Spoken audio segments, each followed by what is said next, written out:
Well, I heard it through the wire that the world's gonna catch on fire. The stakes couldn't get any higher, and we're finally growing tired. Way up high in that Minnesota sky, that's where you'll see it by and by. They say it's coming any day, and we're all gone the other way. Gonna live as long as I'm alive.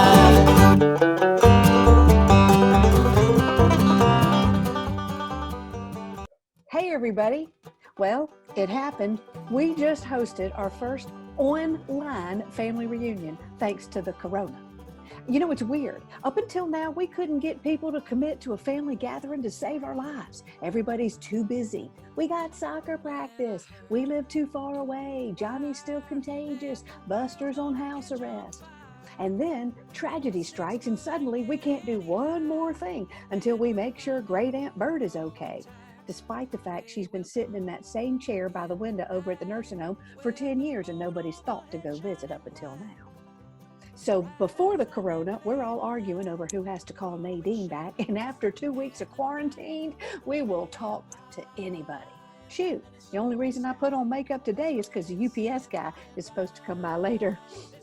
So we announced we were going to have this extended online family reunion, and nobody could back out because we knew they were all under the quarantine, since not one of them had an essential job, at least according to the government. Now, you can argue whether this virus is an act of God, but I will tell you this, it was an act of God that we were able to bring our family members over 70 online. It took my son 3 hours to walk Nana and Pawpaw all the way through it, and now they're so scared to touch it, they just leave the thing on the whole time. And if it's true that the government is watching us on our computers, well, then there's a bunch of secret spy agents up in the Pentagon really wishing Nana wouldn't walk around naked in the middle of the night. I'm just saying. I heard my Aunt Beth stayed up all night cleaning her entire house before the reunion. We were like, nobody's even going to see your basement. It's virtual. But she insisted that we would just know. And she said, what if she died while she was on the call? She wouldn't want us to see that her freezer had not been defrosted. And so next thing you know, there we all are making our clunky entrance into the virtual living room. As one by one, all these confused faces started popping in, some of them upside down, others facing the ceiling, computers jiggling, staring at screens and people fixing their hair. It became quickly obvious that we weren't sure how to handle this whole family reunion thing. I mean, how in the world do you have a family reunion with no food? What's left? I'm amazed at how many people dressed up for the occasion. Shoot, I wasn't even wearing pants. We think Pearl had a fabric backdrop made, because no way was that a real bookshelf behind her. As we all know, she doesn't read anything, doesn't have a Kardashian in it. So we launched into a discussion on what counts as an essential business, as each of us could pretty much make the case that what we wanted to do was essential.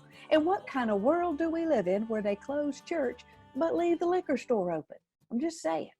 And then we got around to talking about social distancing and why we can't go to the mall, but the postman can bring us germs on a daily basis. And what if somebody in Dubuque coughed on this ad for a free mouthwash, and now this is like outbreak all over again? One of my third cousins made each of her kids get on and sing a song they wrote for home church. Apparently they got extra credit for how many times the song included Jesus. Thank God for the mute button. And then Aunt Bert shared that she didn't see the point in shaving her legs anymore. And her husband said, anymore? And we all got a good laugh over that until she showed us her legs on the camera. Aunt Martha's eyes were all puffy, bless her heart. She'd been crying for 8 days straight. You see, she's homeschooling her 3 kids, and she doesn't think she can take it anymore. She says she's been through 2 rounds of chemo, an abusive mother, a stint in the Peace Corps, and nothing has come close to teaching these ungrateful children, which got a couple of the other mothers crying. And one of them said she's going to take them all over to the school gymnasium and drop them off, and they better unlock the door and take them. She doesn't care if somebody coughs on them. Taking care of sick kids has got to be easier than teaching them. And then everybody tried to good deed each other, talking about who was doing more to help the unfortunate. One aunt was feeding the homeless. Another one was taking cupcakes to the nursing home. And then they're all like, what did you do, Kelly? And I'm like, I got nothing. I mean, good grief. It's only been a couple of weeks. I'm still struggling with my own emotions.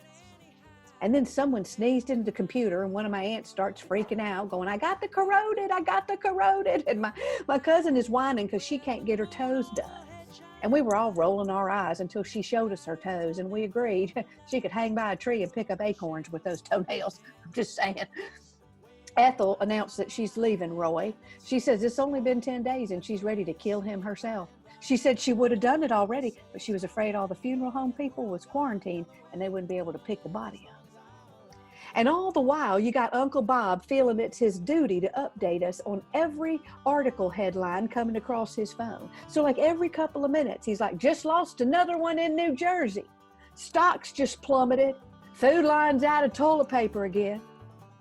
Now, the only one who really didn't talk was my cousin in the bottom right corner. At least I think it was a cousin, maybe twice removed. He never said a word. We later found out it wasn't my cousin. He was somebody else's who got on the wrong call, apparently entered in the wrong ID or something. Said our family was more fun than his, so he decided to stay. Shoot, I really liked him. And then somebody made us go around and everybody say what we're thankful for.